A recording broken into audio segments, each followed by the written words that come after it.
जब हम संसार को देखते हैं, क्या वास्तव में हम अनेक सत्ता देखते हैं, या हम देखते हैं एक अखंड सत्ता के अनगिनत रूप? यदि सब कुछ एक ही शरीर का हिस्सा है, तो फिर अलग अलग अस्तित्व का भ्रम हमारे मन में क्यों उभरता है?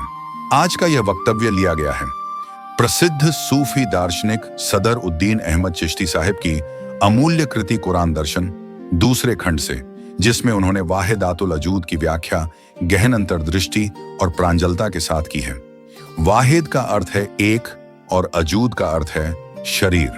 अतः वाहिदातुल अजूद का अर्थ सब कुछ एक शरीर में समन्वित एक अविभाज्य सत्ता। यह सिद्धांत अद्वैतवाद या सर्वेश्वरवाद पैंथिज्म के नाम से जाना जाता है। इसका मूल संदेश है सभी अस्तित्वशील सत्ताओं का मूल स्रोत एक ही है। उसी एक से सभी सत्ताओं का उद्भव होता है और सब कुछ मूलतः एक ईश्वरीय सत्ता के विभिन्न रूप मात्र हैं। ब्रह्मांड वास्तव में अल्लाह का विकसित प्रकट रूप है, इसलिए वही सब कुछ है और सब कुछ उनके प्रकट रूप हैं। अल्लाह के अलावा कोई दूसरी सत्ता नहीं है।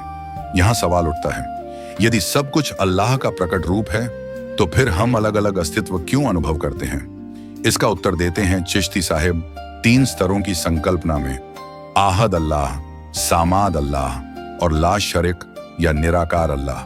पहला स्तर आहद अल्लाह। आहद का अर्थ है एकता या एकक।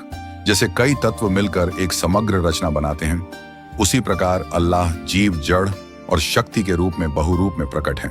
उनके बाहर कोई अस्तित्व नहीं। आहद जगत की प्रत्येक सत्ता दुर्बल, अस्थायी और निर्भरशील है। यही निर्भरता आहत जगत को दुखमय बनाती है। दुर्बल सत्ताएं एक दूसरे पर निर्भर रहकर टिकती हैं, स्वतंत्रता प्राप्त नहीं कर पाती। सूफियों के अनुसार यह दुर्बल रूप ही मूलतः आहद अल्लाह है। जीव क्रमशः उन्नति पाकर मानव रूप में आता है और केवल मानव सामादियत की प्राप्ति के मार्ग पर अग्रसर हो सकता है। दूसरा स्तर सामाद अल्लाह।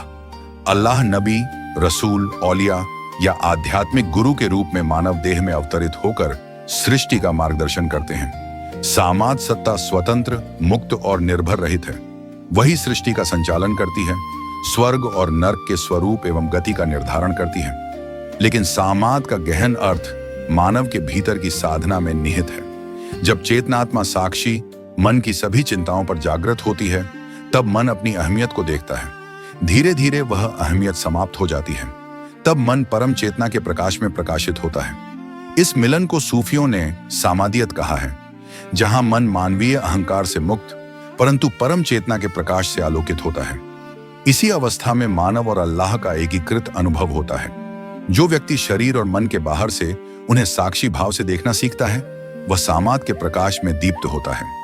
जो इस साधना में रत नहीं है, वे भी अल्लाह का हिस्सा हैं, लेकिन अभी कमजोर हैं, आहद के स्तर पर। तीसरा स्तर ला शरीक अल्लाह। वे निराकार फिर भी चिर अस्तित्वमान हैं। जब कुछ भी नहीं था, न स्थान था न काल, तब भी वे थे। इस निराकार रूप को सूफियों ने परम चेतना कहा है, जिसे नूर के नाम से जाना जाता है। यह परम चेतना मानव में साक्षी भाव के साथ विराजमान है, जिसे सूफियों ने अपन रब सत्य कहा है। यह शरीर और मन के बाहर से भी उन्हें देखता है। जब मानव इस चेतना के साथ जुड़ता है, तभी उसका मन प्रकाश में आलोकित होता है। लेकिन आहत जगत की दुर्बल सत्ता कभी सीधे इस निराकार अल्लाह के संपर्क में नहीं आ सकती। केवल सामाद सत्ता के माध्यम से उसका संबंध स्थापित होता है। वही आहद, वही सामाद, वही ला शरीक है।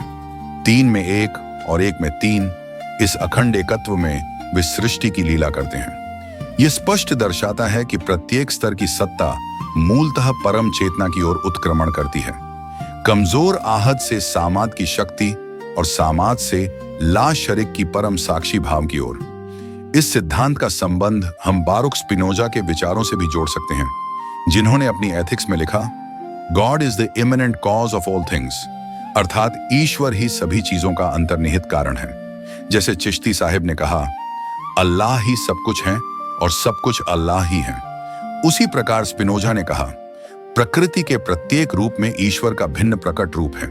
अतः निष्कर्ष यह है कि संसार के बहुरूपी विभाजन के पर्दे के पीछे एक अकेली परम चेतना विराजमान है।